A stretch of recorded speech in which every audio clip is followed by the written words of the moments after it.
Assalamualaikum warahmatullahi wabarakatuh. Saya Pini Oktaviani dari Teknik Informatika. Saya di sini akan mengerjakan tugas kedua mata kuliah kecerdasan buatan, yaitu tentang metode pencarian heuristik. Nah, metode pencarian heuristik ini merupakan metode pencarian yang memperhatikan nilai heuristik atau nilai perkiraan. Nah, teknik pencarian heuristik ini merupakan suatu strategi untuk melakukan proses pencarian ruang keadaan atau state space, suatu problema secara selektif yang memandu proses pencarian yang kita lakukan di sepanjang jalur yang memiliki kemungkinan sukses paling besar dan mengesampingkan usaha yang bodoh dan memboroskan waktu. Nah, pencarian heuristik merupakan teknik yang digunakan untuk meningkatkan efisiensi dari proses pencarian dalam pencarian state space. Heuristik adalah aturan untuk memilih cabang-cabang yang paling mungkin menyebabkan penyelesaian permasalahan dapat diterima. Nah, fungsi heuristik ini digunakan untuk mengevaluasi keadaan-keadaan problema individual dan menentukan seberapa jauh hal tersebut dapat digunakan untuk mendapatkan solusi yang diinginkan.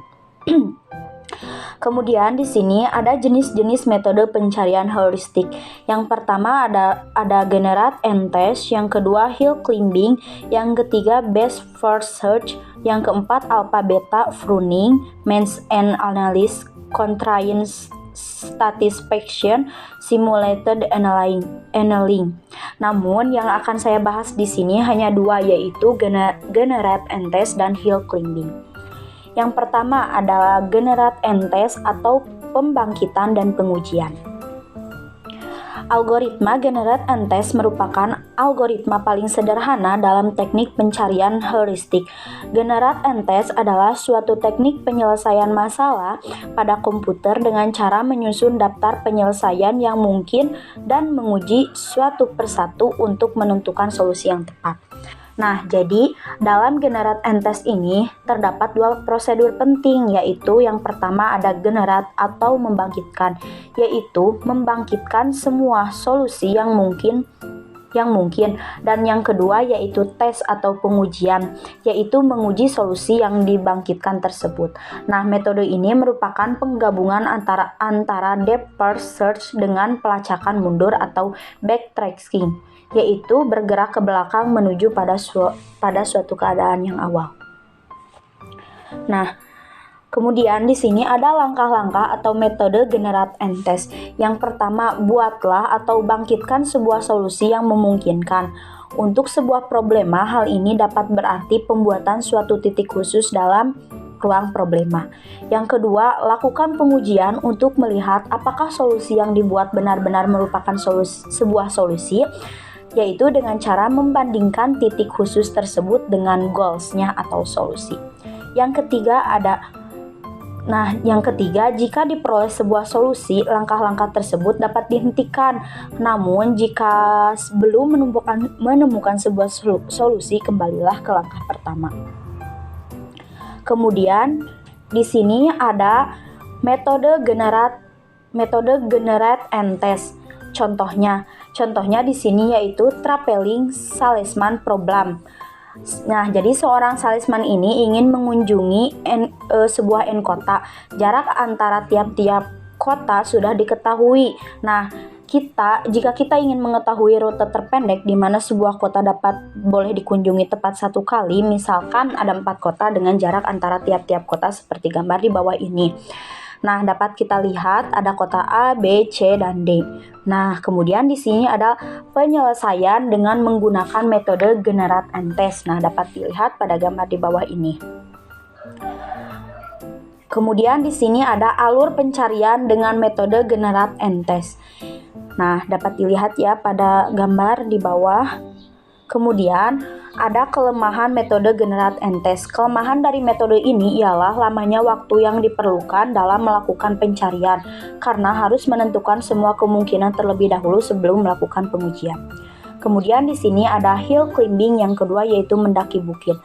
Hill climbing ini merupakan salah satu variasi metode buat dan uji generate and test di mana umpan balik yang berasal dari prosedur uji digunakan untuk memutuskan arah gerak dalam ruang pencarian atau search. Dalam prosedur buat dan uji yang murni, respon fungsi uji hanyalah iya atau tidak.